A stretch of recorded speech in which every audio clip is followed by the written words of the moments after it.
ప్రస్తుత తరుణంలో పట్టణీకరణ, వాతావరణ మార్పుల కారణంగా భూగర్భ జలాలు అడుగంటిపోతున్నాయి. మానవ అవసరాలకు సరిపడా నీరు లభించటం చాలా కష్టంగా మారింది. దీంతో ఏటికేడు నీటి కొరత తీవ్రతరమవుతోంది. ఈ నేపథ్యంలోనే సిఎస్ఐఆర్, ఎన్జీఆర్ఐ నిర్వాహకులు అత్యాధునిక పరికరాలు ఉపయోగించి నీటి వనరులు గుర్తించే ప్రయత్నం చేస్తున్నారు. జలవనరుల సంరక్షణకు తీసుకోవాల్సిన జాగ్రత్తలతో పాటు వివిధ అంశాలపై యువతకు శిక్షణ ఇస్తున్నారు.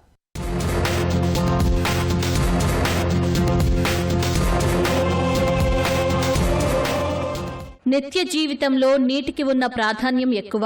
మనిషి మనుగడ, ప్రతి అడుగులో నీటి ఆసరా తప్పనిసరి. అయితే వర్షాలు తగ్గిపోవడం, భూగర్భ జలాలు ఎండిపోవడంతో పాటు సాగు, తాగునీటికి తీవ్ర ఇబ్బందులు పడాల్సి వస్తోంది.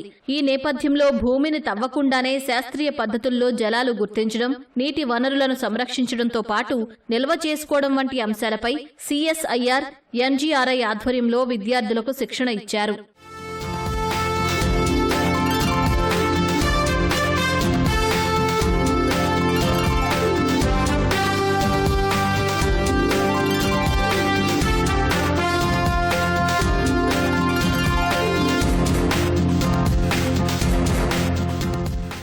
భూనీరు 2025 పేరుతో నిర్వహించిన శిక్షణా కార్యక్రమంలో ఉత్తరాఖండ్, పుదుచ్చేరి, ఏపీ, తెలంగాణ, తమిళనాడు, అసోం, కేరళ, పంజాబ్కు చెందిన 20 మంది విద్యార్థులు పాల్గొన్నారు.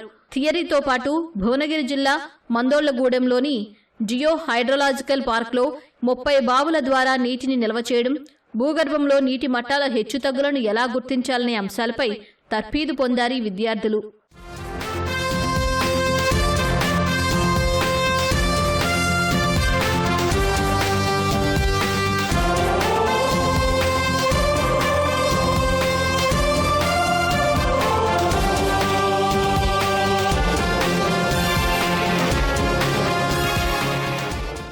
భూమిని తవ్వకుండానే శాస్త్రీయ పద్ధతుల్లో భూగర్భ జలాలను పసిగట్టి భూమిలోని నీటి పొరలు గుర్తించి వాటి సంరక్షణ కోసం తీసుకోవాల్సిన చర్యలతో పాటు అనేక అంశాలపై విద్యార్థులకు శిక్షణ ఇచ్చామని ఎన్జీఆర్ఐ ప్రధాన శాస్త్రవేత్త డాక్టర్ సాహెబ్రావు తెలిపారు. వీటిని నేర్చుకున్న విద్యార్థులకు భవిష్యత్తులో ఉద్యోగావకాశాలతో పాటు సొంతంగా ప్రయోగాలు చేసే అవకాశం వస్తుందని వివరించారు. భూగర్భ జలాలు చాలా తగ్గిపోతున్నాయి, మనకు తెలిసిన విషయమే. ఆ భూగర్భ జలాలను పసిగట్టడం ఎలా? ఒక 4 నుంచి 5 మెథడ్స్ ఉంటాయండి. Electrical restricted methods, magnetic methods, gravity methods, electromagnetic methods. ఈ 4-5 మెథడ్స్ లో ఎలక్ట్రికల్ రెస్ట్రిక్టెడ్ మెథడ్స్ అనేది హైయెస్ట్ రెజల్యూషన్ మనకి ఇస్తుంది. ఈ మెథడ్స్ పైన మనము భారతదేశంలో నుంచి ఒక 21 మంది వచ్చారు. వాళ్ళకు మనం ట్రైనింగ్ ఇస్తున్నాం. థియరీ ప్లస్ ప్రాక్టికల్స్ 2 కవర్ అవుతున్నాయి. అంటే భూమిలో డ్రిల్లింగ్ చేయకుండానే పైనుంచే కరెంట్ పంపించి, విద్యుత్ పంపించి దాన్ని భూగర్భ జలాలను ఎట్లా పసిగట్టాలనేది. సో ఇక్కడ గ్రౌండ్ వాటర్ అనేది 2 విధాలుగా ఉంది. ఒకటి వెదర్ జోన్, సర్ఫేస్ నుంచి 30 మీటర్ వరకు వెదర్ జోన్, 30 మీటర్ తర్వాత వేరే జోన్ ఒకటి ఉంటుంది, హార్డ్ రాక్ ఫ్రాక్చర్ జోన్. ఈ నాలెడ్జ్ ను వాళ్ళ రెస్పెక్టివ్ విలేజెస్ లో, స్టేట్స్ లో వాళ్ళు అప్లయించారు. ఈ ట్రైనింగ్ తీసుకున్న తర్వాత డైరెక్ట్ ఒక ఇన్స్ట్రుమెంట్ తీసుకుని ఆయన గ్రౌండ్ వాటర్ సర్వే చేయడం స్టార్ట్ చేయగలుగుతాడు. ఆ విధంగా ప్రాక్టికల్ సర్వీస్, థియరీ క్లాసెస్ తీసుకుంటున్నాం. అత్యాధునిక పరికరాలతో నీటి వనరుల్ని గుర్తించి నీరు ఎంత లోతులో ఉంది, ఎక్కడి నుంచి ఎక్కడికి వెళుతోంది వంటి అంశాలు తెలుసుకున్నామని చెబుతున్నారు విద్యార్థులు. భూమిలో పొరలు, నీటి శాతం అధికంగా ఎక్కడ ఉంది, నీటిని ఎలా సంరక్షించుకోవాలనే విషయాలపై పట్టు సాధించామన్నారు. శిక్షణలో నేర్చుకున్న అంశాలు తమ రాష్ట్రాల్లో ఉపయోగించి భూగర్భ జలాల రక్షణ కోసం కృషి చేస్తామని వివరించారు.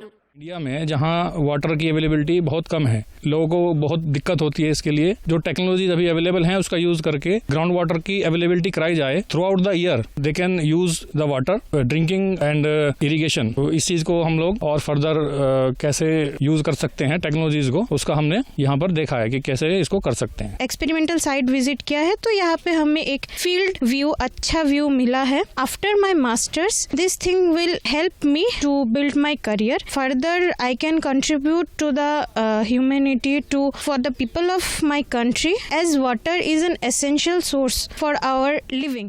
వర్షాలు పడుతున్న ప్రాంతంలోనూ భూగర్భ జలాలు భారీగా తగ్గిపోతున్నాయి. బోరు బావులు ఎండిపోతున్నాయి. వ్యవసాయంపై ఆధారపడ్డ రైతులు తీవ్ర ఇబ్బందులు పడాల్సి వస్తోందని చెబుతున్నారు మరో విద్యార్థినుల బృందం. విచ్చలవిడిగా బోర్లు వేయడంతో కొన్ని చోట్ల నీరు పడి మరికొన్ని చోట్ల ఎన్ని అడుగులు తవ్వినా ఫలితం కనిపించడం లేదు. ఈ క్రమంలో సాంకేతికతను జోడించి శాస్త్రీయ పద్ధతి ద్వారా నీటి సంరక్షణకు తమ వంతు ప్రయత్నం చేస్తామంటున్నారు. చిన్నప్పటి నుండి చూస్తున్నది ఏంటంటే మా ఫాదర్ ఫార్మర్, ఎన్ని బోర్లు వేసినా కానీ ఫెయిల్ అవుతున్నాయి. సో దానివల్ల కొంచెం నాకు వాళ్ళకి హెల్ప్ఫుల్ గా ఉండాలి అన్న పర్పస్ లో నేను జియోఫిజిక్స్ తీసుకున్నాను. నార్మల్ గా హార్డ్ రాక్ అంటేనే టోటల్ ఎక్కడ కూడా మనకు వాటర్ అవైలబుల్ గా ఉండదు. కొందరికి ఫార్మర్స్ కి ఏంటంటే బోర్ పడినా కానీ వాళ్ళు డైలీ 7 hours 8 hours బోర్స్ నడిపించడం ద్వారా టోటల్ గ్రౌండ్ వాటర్ అనేది తగ్గిపోతుంది. వాళ్ళకి పడినటువంటి ఇంచెస్ ని బట్టి ఏ రకంగా వాళ్ళకి అంటే ఎన్ని అవర్స్ వాళ్ళు బోర్స్ ఆన్ చేయాలి అని చెప్పడం వల్ల వాళ్ళు అట్లీస్ట్ ఒక 2-3 years కూడా ఎక్స్టెండ్ చేసుకుని వాళ్ళకు పంటలు కూడా ఎక్కువ పండే అవకాశం ఉంటుంది. సో వాళ్ళకు డైరెక్ట్ గా మనం హెల్ప్ఫుల్ గా ఉండొచ్చు. మామూలుగా ఇప్పుడు మేము చదువుతున్నాం కాబట్టి మాకు ఇది తెలిసింది దట్ గ్రౌండ్ వాటర్ అనేది ఎంత ఇంపార్టెంట్. నార్మల్ జనాలకైతే ఓకే వాటర్ వేస్ట్ చేసేస్తారు, చాలా ఈజీగా చేసేస్తున్నారు కూడా. అండ్ చాలా కేసెస్ కూడా విన్నాము, నార్మల్ పైప్స్ ఇరిగిపోవడము చాలా ఈజీగా అయిపోతుంది. ఎంత వాటర్ సేవ్ చేస్తే ఫ్యూచర్ లో అంత రిసోర్సెస్ ఉంటాయి, అంత బాగుంటుంది, జనరేషన్స్ కి కూడా ఉంటాయి. ఇంకా vertical electrical sounding, field vector, resistivity imaging వంటి అత్యాధునిక సాంకేతిక పరికరాలతో భూగర్భ జలాలు గుర్తించామని చెబుతున్నారు యువకులు. నేల కోత నివారణకు తీసుకోవాల్సిన జాగ్రత్తలతో పాటు వివిధ అంశాలపై తర్ఫీదు పొందామన్నారు. ప్రకృతి వనరులు కాపాడుతూ కరువు పరిస్థితులను అధిగమించేందుకు ఈ శిక్షణ ఉపయోగపడుతుందన్నారు. With relevance to my state, which is Kerala, there we know that there is a heavy rainfall, and now it last 3-4 years landslides are occurring in the hilly terrains. We know that geophysical methods, which is a part of this course, can be used to find these piping zones and where it is prone for landslides. So we can convert these into different watersheds, study where we can store the surface water inside the ground in subsurface. So these geophysical methods can be used. So it was a great experience. We should be more aware about the groundwater crisis, groundwater problems by different regions of the country. Particularly, I am coming from Pondicherry. In Pondicherry, the main problem faced by the people are saline water intrusion. Industrial cities which are nearby to coastal areas. India being a very fast-growing, developing country, we need to mitigate these kind of problems in the future. Skill ఇండియాలో భాగంగా CSIR NGRI సంస్థ ఇచ్చిన శిక్షణా కార్యక్రమం తమకెంతో ఉపయోగపడిందని చెబుతున్నారు విద్యార్థులు. దీని ద్వారా భవిష్యత్తులో ఉద్యోగాలతో పాటు నిజ జీవితంలో నీటి ఆవశ్యకత గురించి తెలుసుకునే అవకాశం వచ్చిందంటున్నారు.